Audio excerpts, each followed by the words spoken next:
Well, joining us now, Tom Fitton. He's the president of Judicial Watch. Sidney Powell, General Michael Flynn's defense attorney, former federal prosecutor, best-selling author. I want to say, first of all, thank you both for being here, and I appreciate it. Sidney, let's start with this election process. We just heard from John Solomon that the FBI indeed is being diligent, is involved, and we all hope he is exactly right. Your thoughts first about the knowledge now that the Justice Department is involved in this review of the election. Well, I'm delighted to hear that. I think there are any number of things they need to investigate, including the likelihood that 3% of the vote total was changed in the pre-election voting ballots that were collected digitally by using the Hammer program and a software program called Scorecard. That would have amounted to a massive change in the vote that would have gone across the country and explains a lot of what we're seeing. In addition, they ran an algorithm to calculate votes they might need to come up with for Mr. Biden in specific areas. I think that explains what happened in Michigan, where the computer glitch resulted in a change of votes of about 5,500 in favor of President Trump, just in one of 47 districts. All those districts need to be checked for that same, quote, software glitch, end quote, that would change the result in Michigan dramatically. The same thing is happening in other states. We've had hundreds of thousands of ballots mysteriously appear solely for Mr. Biden, which is statistically impossible as a matter of mathematics.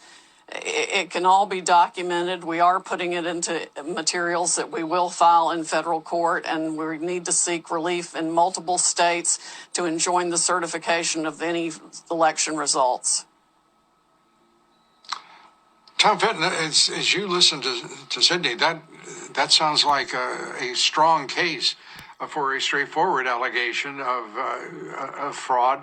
The two programs that she just mentioned, I'm going to ask you right now, have you ever heard of them? Because I had not heard of them.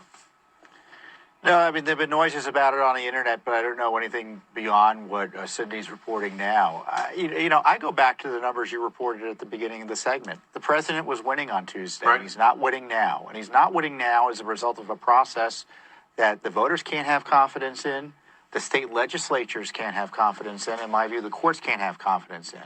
So the question is, are the courts going to undo what went on? I don't know. But the state legislatures in Georgia, Pennsylvania, Michigan, Wisconsin, perhaps Arizona, they now have an opportunity to make a stand on behalf of the rule of law. Are they going to endorse what went on this week, or are they going to appoint a clean slate of electors that supports President Trump? That could be the next battle. And I would think that activists interested in this issue, and if you're concerned watching this, start talking to your state legislators. And I started asking where Congress is, because Congress, in the end, is going to be the judge of the electoral college votes. And if I were in Congress, I'd be telling these states, you better keep up on, you better be honest here, because we're not going to accept your votes if your election is a sham. Well, Sidney, let's go back to Hammer and Scorecard. Are those the names that you just used for those programs? What's being done about it, and how broadly were they used by vote counters in various states? I think they were very broadly used, but not by the vote counters. They were used by the forces in the Democratic operatives that had access to these programs through the government access points that they have, and used it illegally to change votes in this country. It's got to be investigated probably by the president's most trusted military intelligence officials who can get into the system and see what was done. But we do have some evidence that that is exactly what happened. And they've used it against other entities in other countries. It's just been turned recently against our own citizens here to change election results. It's absolutely appalling that can be done. And whether it's called computer glitches or something else, somebody has actually gone into the system and changed voting results. That's called intervention in our elections, irrespective of, I guess if they were Russia or China, we'd refer to them as meddling. But it's intervention, and it's also crooked as hell, rigging this election in no matter the jurisdiction, whether it's Michigan, Georgia, wherever it might be. What can we do about it? Because the Department of Justice, I mean, if there's evidence of that program, why not just turn it over to the Justice Department and say, and go to the courts and say, this has got to stop now. Here is the way in which it was done. Well, we've been trying to get their attention, and we're going to try even harder, and we'll have to put it in a federal lawsuit, apparently, and get as much of it out as we possibly can. We have some excellent witnesses on the issue.